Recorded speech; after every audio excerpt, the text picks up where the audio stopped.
नमस्कार मंडळी, मी Siddhali. Welcome back to the channel. I hope तुम्ही सर्व छान आहात.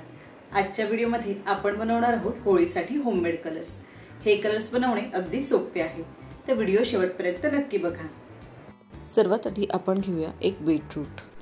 बीटवरची साल काढून आपण त्याचे तुकडे करून घेऊया. हे तुकडे आपण घालूया एका मिक्सर जारमध्ये. आता त्यामध्ये थोडं पाणी घालून आपण हे वाटून घेऊया.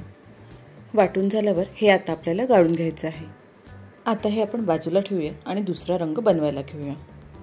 दुसऱ्या रंगासाठी मी इथे घेतली आहे पालकची भाजी. पालकची पानं आपण एका मिक्सर जारमध्ये घालूया. त्यामध्ये किंचित पाणी घालून आपल्याला हे एकदम बारीक वाटून घ्यायचे आहे. आता हा पल्प आपण गाळून घेणार आहोत. हे आता आपण बाजूला ठेवूया आणि बनवायला घेऊया तिसरा कलर. त्यासाठी मी घेतली आहे 1 चमचा हळद. ही हळद आपण एका काचेच्या बोलमध्ये घेऊया.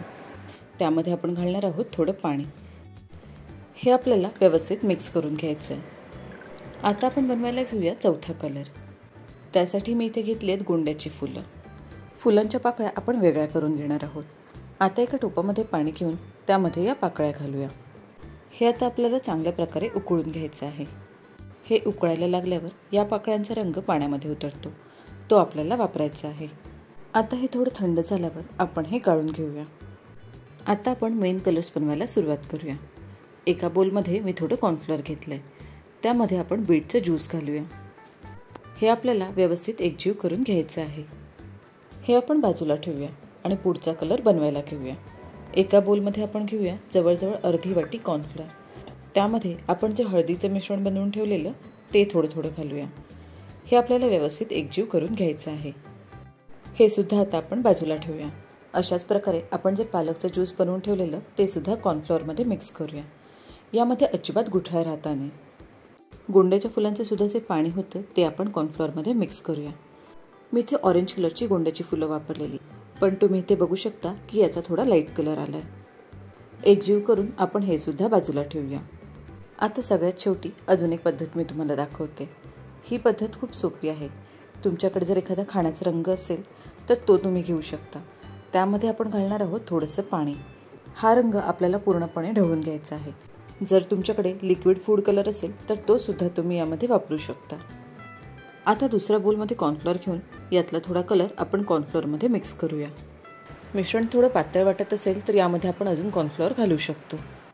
आत्ता मी मोस्टली येलोच्या शेड्स बनवले आहेत. मला एक ऑरेंज कलरसुद्धा बनवायचा होता. त्यासाठी एका बोलमध्ये मी घेतली हळद आणि त्यामध्ये घातलं बीटरूटचं ज्यूस. जेव्हा आपण 2 कलर्स मिक्स करतो तेव्हा एक तिसरी शेड तयार होते. जे आपल्याला स्कूलमध्ये शिकवलं आहे तेच मी इथे अप्लाय केलं. अशा प्रकारे एक्सपेरिमेंट करून तुम्ही सुद्धा वेगवेगळे कलर्स बनवू शकता. या मिश्रणात आता आपण कॉर्नफ्लोअर घालूया. त्यानंतर हे व्यवस्थित मिक्स करूया. आता तुम्ही बघू शकता किती सुंदर शेड इथे तयार झाली आहे. आता हे सर्व रंग आपण एक दिवस सुकत ठेवूया. तुम्ही जर स्टीलची प्लेट वापरली तर हे कलर सुकवण्यासाठी तुम्ही उन्हात सुद्धा ठेवू शकता.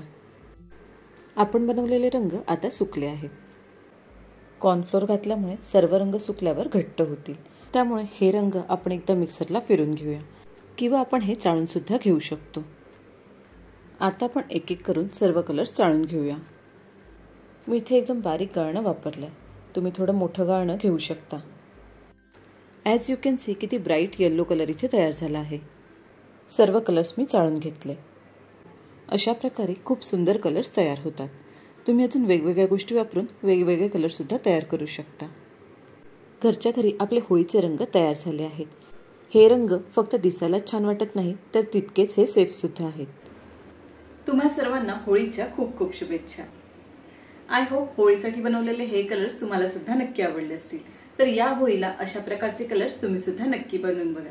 व्हिडिओ आवडला असेल तर व्हिडिओ लाईक करा, शेअर करा आणि चॅनलला जर तुम्ही अजून सबस्क्राईब केलं नसेल तर प्लीज सबस्क्राईब सुद्धा करा. थँक्यू.